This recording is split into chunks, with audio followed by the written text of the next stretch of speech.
예수님께서 산상에서 마태복음 5장, 6장, 7장 설교를 하시고요. 지금 거기에 대한 마무리를 하고 있는 내용이 오늘 본문의 내용입니다. 그러므로 여러분들은 말씀을 붙잡기 전에 먼저 확인하고 들어가야 할 것이 있습니다. 오늘 우리 예수님이 산상수훈을 통해서요, 마무리하는 말씀으로 굉장히 주의한 말씀을 주셨거든요. 그 첫 번째로 세상을 두려워하지 말라. 오늘 우리 예수님의 마태복음 5장, 6장, 7장 산상수훈의 중요한 내용이 그거예요. 세상 보고 두려워하지 마. 그리고 지금 세상을 보고 세상이 얼마나 화려하고 대단합니까? 그 세상 보고 부러워하지 말라. 세 번째는 지금 세상은 완전히 사단이 장악하고 있거든요. 그래서 그 세상을 또 우습게 보지 말라. 그러면서 오늘 우리 예수님께서 말씀하신 것이 오늘 본문의 내용이에요. 오늘 그 15절에 보면 거짓 선지자들을 삼가하라. 거짓 선지자. 여기서 말하는 거짓 선지자가 누구겠어요? 그때 가장 하나님을 잘 믿다간 유대 나라의 최고의 지도자들, 종교 지도자들, 바리새인들. 양의 옷을 입고 너희에게 나오나 속에는 노략질하는 일이라. 그들은 얼마나 대단한 하나님의 말씀으로 아주 율법 잘 지키는 잘잘 흐르는 아주 그런 믿음의 사람이라고 생각하는데요. 그들은 너희에게 나오는 속에는 노략질하는 일이라. 양의 탈을 쓴 일이란 말이에요. 일이 양을 완전히 잡아먹는 그 일이란 말이에요. 오늘 이 말씀의 의미 잘 이해를 하시면 됩니다. 그러면서 19절에는 아름다운 열매를 맺지 않은 나무마다 찍혀 불에 던져지느니라. 이건 무서운 말이죠. 아름다운 열매가 뭘까요? 예수가 그리스도라는 이 복음이에요. 복음 모르는 바리새인들과 종교 지도자들, 아름다운 열매 그 맺지 못한 나무는 찍혀 불에 던진다. 이거는 지옥감이라는 말이죠. 우리 예수님은 아주 무서운 말로 이렇게 지금 얘기하고 말씀하고 있다는 말입니다. 여러분, 로마가 이때 당시 세계를 제패했거든요. 이스라엘 나라 속국 삼았고요. 그런데 그때 그 로마는 100% 사단의 심부름하는 나라예요. 지금도요, 세계 강대국 패권 국가들 있잖아요. 전쟁, 어떻든 전쟁을 일으켜서 적은 나라, 자기 나라 삼아갖고 있죠? 속국시켜놓고. 요즘 세계사회도 그래요. 요즘에도 똑같습니다. 자, 바리새인들은 그때 당시 성공한 사람들이 아니고 그때 당시 로마의 종로로 됐거든요.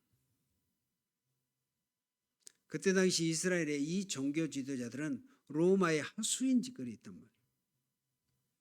그래서 바리새인들은 전부 복음 없는 종교인들이다. 그래서 오늘 본문은 예수님이 전 로마인에게 주신 메시지요. 또 유대인들과 바리새인들에게 주신 왕의 메시지라고 하는 것입니다. 산상보훈이고 산상수훈이라고 그러는데요. 그래서 우리 예수님께서 공생애 3년 동안 아주 짧았잖아요. 거의 3년 6개월이라고 합니다만은 중요한 메시지를 3가지를 마음속에 두시고 하셨어요. 그리고 그 첫 번째로 유대인들과 바리새인들의 과거에 속지 말라. 아까 바리새인들 종교 지도자들이 대충 서론적으로 얘기했듯이죠. 거짓 선지자요 노략질한 일이라 너희들 반드시 죽일 사람들이란 말이에요. 그런데 오늘 주신 말씀은 사기꾼들에게 주신 말씀이 아니에요. 바리새인, 유대인, 즉 이스라엘 두고 하신 말씀이란 말이에요. 그런데 이들이 예수님이 자기들을 비난했다고 신성모독 그래가지고 이단 누명을 써가지고 이들이 예수님을 십자가 못 박혀 죽이시잖아요.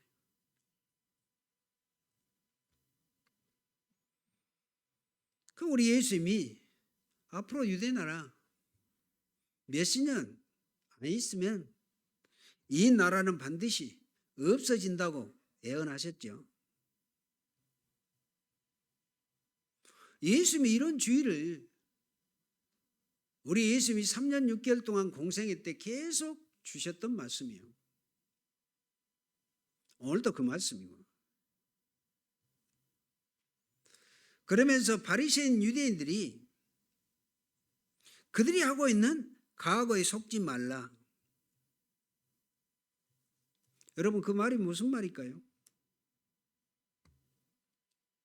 다시는 노예로 가지 말라. 금이에요. 그 말씀이에요. 또 너희들이 바벨론 포로 알고 있지? 다시는 바벨론 포로 되지 말라.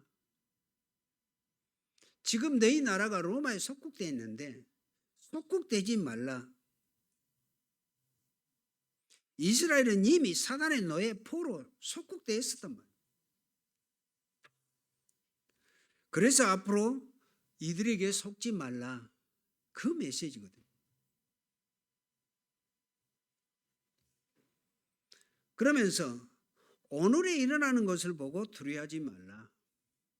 두 번째 얘기요. 여러분 세상이 얼마나 대단합니까? 솔직히 지금도 문화혁명 시대로 4차 5차 산업혁명 지금 세상은요 우리가 교회에서 예배하고 있는 우리 지금 이런 차원이 아니잖아요. 지금 세상의 모든 것이 지금 우리 인간의 모든 것을 다 인도해가고 끌고 간단 말이에요. 그래서 우리가 이 세상을 불효할 것이 아니고 잘 봐야 한다는 말입니다. 지금도요 예수 믿는 사람들이 이런 말이에요. 왜 나는 안 되는데 불신자는 저렇게 잘 되냐? 불신자들 뭐 롯데 당첨 돼가지고 뭐 몇십억 하고 그러면은 나는 아무리 해도 안 되는데 왜 그들은 잘 되냐? 이런 생각하고 있는 교회 다닌 신자들도 있어요. 그런데요, 여러분들이 하나님이 주신 보좌의 축복받아서 그들을 살려야 돼요. 맞습니까? 지금 세상 사람들은 육신적인 것, 의식주 여러 부분에는 우리보다 앞서간 사람들이 거의라고 보면 돼요. 그러나 그들도 분명히 예수 그리스도를 믿고 구원받아야 될 전도 대상자들이란 말이에요. 여러분들이 그렇게 이해하셔야 돼요. 그래서 우리 예수님은 세상 불화하지 말아야 될 것 얘기하시면서 마태복음 5장에서 팔복을 얘기했죠. 진짜 저와 여러분들 우리 교회가 세계 살리는 응답을 받아야 그 세상 틀린 것을 보고 우리가 복이라고 생각하지 않는단 말이에요. 그래서 우리 예수님이 팔복 중에 세 가지는 우리는 늘 항상 마음에 두고 가셔야 돼요. 첫 번째가 심령이 가난한 자는 복이 있다 그랬거든요. 그 말은 예수 그리스도를 믿고 구원받은 자, 그 말이에요. 예수 믿는 자가 천국 가잖아요. 천국이 저희 것임이라. 그 말은 그냥 말이 아니거든요. 지금 이 시대 구원받은 저와 여러분들이 천국의 이 축복은 반드시 확신하고 누리고 가셔야 된다는 말입니다. 그리고 애통한 자가 복이 있다. 저희가 위로를 받을 것이라. 지금 이스라엘 나라 로마에 속국됐잖아요. 그런데 지금 종교 지주자들은 있죠. 왜 속국됐는데 이유를 모르고 속국당한 그 로마에 노예로 종노릇하고 있단 말이에요. 애통해야 되는데 애통에 대한 것은 전혀 이 말이 그냥 말이 아니잖아요. 우리 국가가 이래서 하나님의 언약 놓쳐서 이방신이 섬기고 세상 부러워하다가 우리나라가 이렇게 로마에 속국돼 있는데 거기에 대한 애통함은 전혀 없단 말이에요. 무서운 말이죠.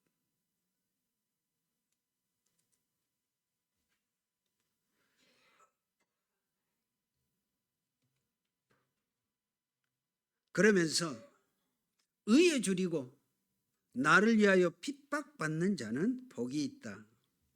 왜냐? 천국이 저희 것임이라. 여러분, 우리 인간에게 천국 갈 수 있는 이 축복, 천국이 소유됐다면 다 끝나는 거예요, 사실. 그런데 세상 것 보고 속고 세상 것을 부러워하고 또 종교 지도자들 보고 두려워하고 있다는 말이에요.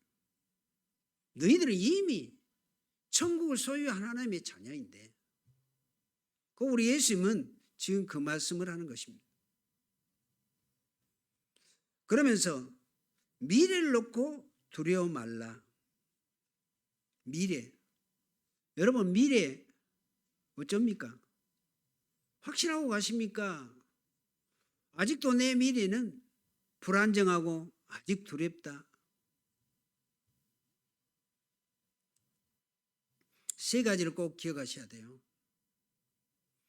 자, 오늘 세상 것 보지 말고 속지 말라. 틀린 것 보고 부러워하지 말라. 또 바리새 종교인들 망할 것인데 그들 보고 두려워하지 말라. 우리 예수님은 간절한 마음이 산상수훈이 그 내용이에요.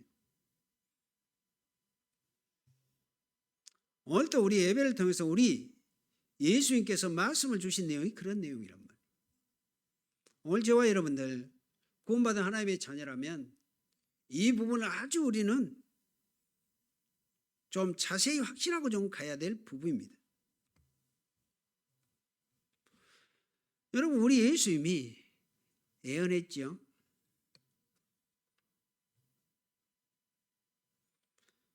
서기 주 70년경에 이스라엘은 로마 디도 장군에 의해서 예루살렘 성전 완전히 불타서 무너져 내립니다.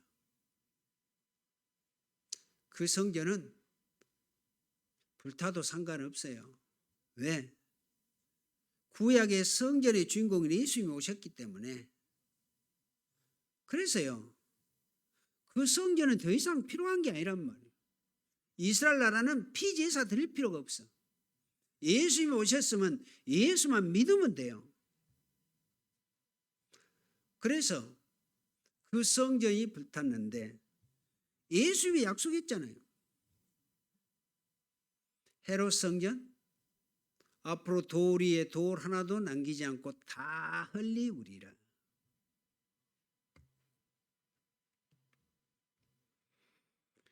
이스라엘 나라 유대인들 보세요. 그 이후로 이스라엘 유대인들은 우리가 역사에 보면 유럽의 24개국 나라에 흩어져요. 그리고 유럽의 24개 나라는 이유 없이 유대인이라면 무조건 죽이는 사건이 그런 사건 아닙니까? 이게 역사예요. 유럽의 나라가 왜 유대인들을 그렇게 죽였는가? 저는 어느 소책사 그 책을 보고 물론 나름대로 다고는 알고 있었지만 그 책 제목이 어찌하여 십자가가 변하여 칼이 되었는가 그 제목인데요. 유럽이라는 나라 아시죠? 그 선진국 나라들이 거의 천주교였단 말이에요. 그때 마틴 루터를 통하여 개신교가 이제 세워지죠. 그때 유럽에 24개 나라라는 그 나라가 선진국에 있는 나라예요. 그런데 천주교도들이 그리스도 복음을 받아들여서 이제 성경책을 접하잖아요. 그런데 보니까 어째요?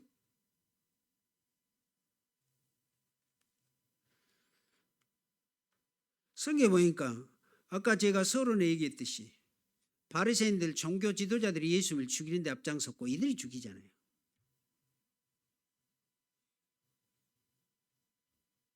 그래서 유럽의 24개국 선진국 나라가 성경을 보면서 이걸 하는 거예요. 유대인 저놈들이 예수님을 죽였네. 이해가 되죠? 그래서 유럽의 24개 나라라고 하는 나라가 천주교의 나라였는데 기독교로 개종하면서 성경을 보니까 아까 얘기했듯이 종교 지도자 유대인들이 예수님을 죽였단 말이에요. 그래서 십자가가 변해서 칼로 그런 내용이에요.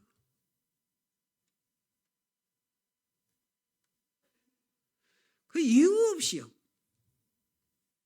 물론 세계 2차 세계대전에는 독일의 히틀러에 의해서 600만 명이 학살당하잖아요. 다 그런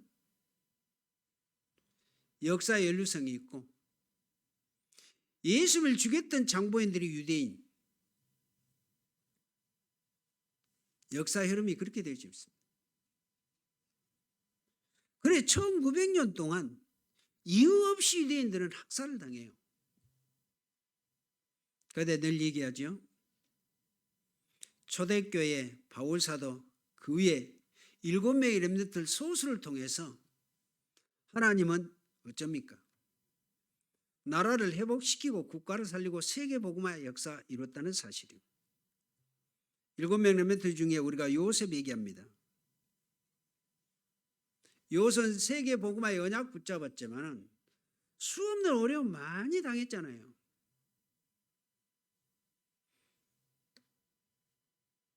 많은 어려움, 노예로 감옥으로 간 것처럼 보였지만 그런데 요셉은 언약 붙잡고 기다리면서 세계 복음화를 이루었다는 사실. 7명의 렘넌트들이 다 그래요. 그런데 만약에 요셉이 세상을 부러워했더라면 어쩌겠어요? 보디발의 아내 그 유혹했잖아요. 요셉에게 와서 하루쯤만 동침하자. 요셉이 만약에 그 말을 들었고 그 보디발의 아내의 폭력이지. 그렇게 했더라면 어땠을까요? 그때 요셉은 고생 안 할 수도 있겠죠. 그러겠죠? 보디발이라면 어마어마한 권력자 아닙니까? 그 안에 뭐 돈도 주고 여러 가지 뭐 우리가 말하는 요셉이 고생 안 할 수도 있어요. 그런데 보세요. 요셉은 그 요셉 그 자체가요. 요셉이라는 이 렘넌트는 보디발의 안에 그 권력 불허하지 않았다니까. 세상을 불허하지 않았다. 오히려 보디발의 아내를 불쌍히 여겼어요. 그게 요셉이에요. 아까 서론적으로 얘기한 것, 세상 보고 두려워하지 말고 불허하지 말라는 의미는 이런 의미요. 우리가 잘 알다시피 다윗은 사울왕이 귀신 들려가지고요. 권력이 얼마나 색을 걸잖아요. 못된 짓 다 하고 다윗을 죽이려고 그렇게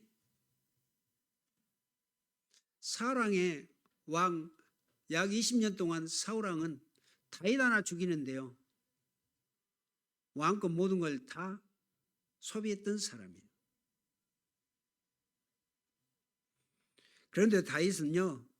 그 사울을 두려워하지 않았어요. 오히려 불쌍히 여기고요. 늘 기도했다니까요. 우리도 이런 눈을 떠야 돼요. 여러분 세상 사람들 강하게 보입니까? 부럽습니까? 사울왕이 저러는데 다윗이 그걸 두려워했다면 어떻게 되겠어요? 이걸 다윗은 알고 늘 사울왕을 위해서 기도했고요. 또 사울왕이 다윗을 죽이려고 했지만 다윗이 사울을 죽일 그런 기회도 뭐 두세 차례 있었거든요. 그런데 다윗은요. 그 사울왕을 죽이지 않고요. 다윗의 군대 장관들이 사울을 죽일 수 있는 기회에 죽이려고 그랬을 때 다윗이 뭐라고 그럽니까? 하나님이 기름 부어 세운 종을 죽이는 것을 하나님이 허락하시지 아니한다. 그 자기 군대 장관들에게 그 얘기를 하면서요. 사울왕을 오히려 도와줬단 말이에요. 그러면 다윗이 망했습니까? 진짜 응답은 하나님이 다윗에게 줄 수밖에 없어요. 여러분들은 중요한 것은 미래예요. 저와 여러분들에게. 앞으로 우리에게 가장 중요한 것은 미래다 그 말입니다. 자, 여러분들이 세상 살리기 위해서 생명의 복음의 나무를 심은다면 앞으로 많은 사람 살리는 전도의 열매가 나오게 되어져 있습니다. 그게 오늘 복음의 열매예요. 예수 생명 가지고 있는 저와 여러분들. 그래서 생명의 복음의 나무는 예수 그리스도 복음을 증거한 전도자예요. 전도요.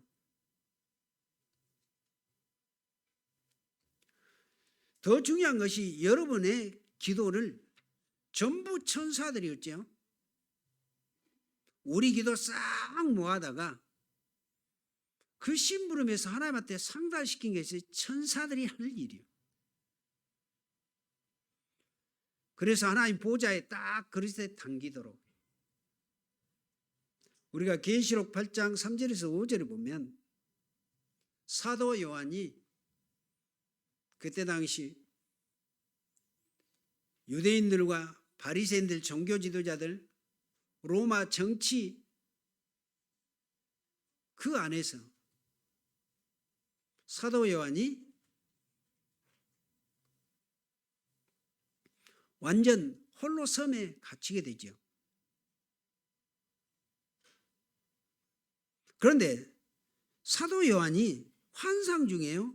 이 모습을 봐요. 우리 성도들이 기도하는 걸 천사들이 싹 모아가지고 하나님 보좌에다 이 환상을 본단 말이에요. 그때부터 사도 요한은 더더욱 힘을 내서 기도하는 사람이에요. 사도 요한이 밤모섬에 유배됐는데요. 사도 요한은 초대교회 사도 중에 제일 오래 살아요. 100세까지 살았다고 그러니까요. 그런데 하나님은 사도 요한을 그렇게 오랜 세월, 어떻게 보면 늘 고난, 고통, 핍박, 그런데 보세요. 그걸 밤모섬에 유배돼서 홀로 어디 보면 어쩌겠어요. 그 섬에 홀로, 맹수들도 그럴 것이고. 그런데 하나님께서는 사도 요한에게 나이 많이 먹었지만 죽기 전에 거기서 계시록을 기록하잖아요. 참, 이게 하나님의 역사 작품은 참 우리 인간의 어떠한 생각으로 도저히 이해가 안 되는 상황이에요. 성경의 모든 역사는 다 그러는데, 그런데 지금 구원받은 저와 여러분들은 하나님은 그 역사를 가지고 우리를 인도해 가시고 계신다 이 말이에요. 이해되세요? 오늘 복음의 열매. 다니엘서 10장에 보면 다니엘이 얼마나 고난 고통 많이 당했습니까? 죽을 고비도 많이 당하고. 그때 바벨론 세계에서 최고한 나라 메데 바사 왕까지 4대 왕의 총리장이 됐단 말이에요. 그런데도 하도 옆에서 시기하고 질투해서 다니엘을 죽이려고. 잘 알다시피 사자굴에도 들어가고 그랬잖아요. 그런데 다니엘이 작정하고 하나님한테 기도해요. 그런데 성경에 보면 내가 결심하던 첫날부터 우리 하나님께서는 다니엘의 기도에 응답하셨다. 그런데 악한 바사군 사단이 막았다. 다니엘이 기도하려고 결단한 그때 응답해 왔는데 바사군이 막았다 이 말이에요. 거의 사탄이 막아요. 그런데 하나님은 미가엘 천사장을 보내서 이 막는 바사군하고 미가엘 천사장이 싸움이 붙은 거예요. 그런데 그 응답을 미가엘 천사장이 21일 만에 가지고 왔거든요. 그게 다니엘 10장에 보면 나와 있어요. 그래서 여러분들 기도하다가 응답 안 된다고 포기하지 마시라고. 그죠? 그래서 우리 예수의 제자들에게 기도하면서 낙심하지 말아야 될 것에 대해서 얘기하면서 누가복음 13장 18장에 그렇게 얘기하잖아요. 그런데 우리는 좀 기도하다 안 되면 포기하거든요. 사단은 100% 우리의 기도를 막는다 이 말이에요. 그래서 우리는 사단이 막는 그 기도를 계속해서 뚫고 가야 돼요. 이해가 되십니까? 그러니까 우리가 작전 기도, 새벽 기도 뭐 어떻게 하고 또 합니다만은 그런 작전 기도도 있어요. 그런데 우리의 모든 기도는 세계 복음화의 언약 붙잡고 천국 가는 날까지 이 기도예요. 그런 자에게는 반드시 하나님을 이루신다. 오늘 이 사실을 잘 이해하시고요. 여러분이 기도하는 첫날부터 하나님은 벌써 여러분 속에 보호사의 능력으로 응답을 주신다는 말입니다. 이 사실 믿으세요? 그리고 기도 확실하게 하시고 지금 눈에 안 보이게 여러분이 예배하는 이 시간에 언약 붙잡는 이 시간에 하나님은 눈에 안 보이는 주의 사자들을 보내사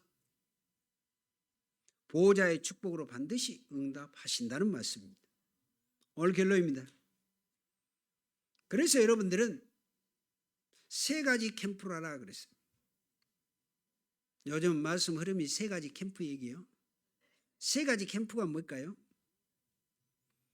자, 우리 렘넌트 후대들이 기도가 뭔지를 잘 몰라요. 그래서 우리 후대 렘넌트들에게 기도 이해시켜야 돼. 그걸 기도 캠프라고 그래요. 기도 캠프? 기도 어떻게 할 것이냐? 오늘 다니엘의 기도, 우리가 기도하면 반드시 천사들이 우리의 기도를 모든 것을 모아서 상달시켜서 하나님 보호자에 당기도록 하잔 말이에요. 이 기도. 그리고 우리 렘넌트들이 미래를 몰라요. 나 앞으로 뭐 될 것인가? 렘넌트는 세계 복음화의 주역이요. 그 복음으로 그거 이해시켜 주는 것이 미래 캠프요. CVDIP의 언약의 여정 딱 붙잡고 가도록. 그리고 하나님이 주신 달란트가 뭔지를 찾아내도록 달란트 캠프 해주라. 렘넌트의 CVDIP의 언약의 여정 그냥 얘기 아니거든요. 앞으로 너 뭐 할 것인데, 세계복음화의 주역인데 뭘로 세계복음화 할 것이냐? 이 비전, 드림, 꿈, 달란트 요거 발견하도록 해준 것이 렘넌트의 가장 중요한 사역이에요. 우리 렘넌트는 이것만 깨달아버리면 되거든요. 두 번째, 삶 세레머니. 세레머니가 뭡니까? 우리가 축구하는 사람이 축구 골 넣고 나면 막 세레머니 하잖아요. 이번에 올림픽에 금메달 딴 사람 또 메달 딴 사람들이 그 세레머니 했던 거. 자, 우리 자녀들 후대들에게 하나님이 너희에게 평생 주시려고 하는 달란트가 뭐냐? 이걸 발견해라. 그게 성인식이라고 그러죠. 유대인들 성인식. 13세 되어지면 성인식을 해줘요. 유대인들이 13세 되어지면 남자애들은 나는 앞으로 이것 할 것이다. 그 달란트 언약을 싹 잡아버린다니까. 그 성인식. 그러면 그 달란트에 대한 전문성이 뭐냐? 요게 사명식이요. 그 분야를 전적으로 세계에서 최고가 하는 전문이 되도록 그 사명식이라니까요. 사명식에 대한 의미는 막 거창한 의미가 아니에요. 그걸 알려주고 알도록 해준 게 사명식이란 말이에요. 우리의 사명, 부모들의. 그래서 인턴십 해주고 거기에 대한 현장성이 뭐냐? 정복해 가도록 파송식. 너네 이제는 이 일에 세계 정복해. 그걸 파송식이라고 하는 겁니다. 이 세 가지를 하도록 해줘야 돼요. 그리고 세 번째, 3등대이겠어요. 정말 사람들이 237 치유 서밋으로 모이는 플랫폼 되도록 모이도록 우리 교회가 우리 렘넌트들이 학교, 교회 플랫폼이라는 게 그거죠. 여기에 올 수 있는 파수망 등대가 있어야 된다. 등대. 여러분 등대가 어디에 있습니까?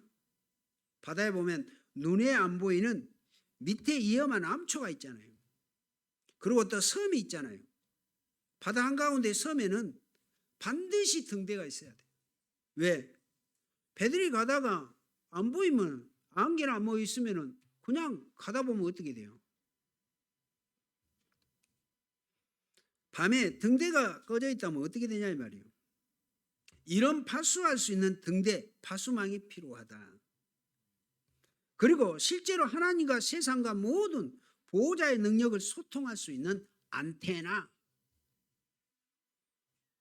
여러분 막 그냥 어렵게 생각하는데요. 그게 아니에요. 우리는 지금 그렇게 되어져 가고 그렇게 하고 있거든요. 이제 일일이 3등대 얘기해가지고 뭐 플랫폼, 파수망대, 또 안테나 그러니까 그런데요. 이 의미가 무슨 의미입니까? 이거는 오직 예수 그리스도 복음 증거하는 전파하는 나 우리 교회가 되자 이 말이에요. 이해됐어요? 요즘 유광수 목사님의 메시지 방향 흐름이 이런 흐름이에요. 3 캠프, 3 세레머니, 3 등대의 역할. 그 말은 다른 게 아니에요. 그리스도의 복음을 증거하는 이 역할을 감당할 수 있는 나 우리 교회가 되자. 그래서 하나님이 오늘 여러분들을 세계 복음화에 쓸 수 있도록 이미 모든 것을 다 준비해 놓으셨습니다. 오늘 여러분들이 이 언약 붙잡고 중요한 언약의 길 찾고 인도받는 귀중한 한 주간 되시기를 예수 그리스도 이름으로 축원을 드립니다. 살아계신 하나님, 오늘 귀중한 일부 예배, 복음의 열매, 우리는 예수가 그리스도란 이 복음의 확실한 언약 가지고 주위에 많은 죽어가는 모든 사람들 그리스도 복음으로 살려낼 수 있는 복음의 열매 맺는 나무가 되어지는 역사가 있도록 축복하옵소서. 예수 그리스도 이름으로 기도하옵나이다.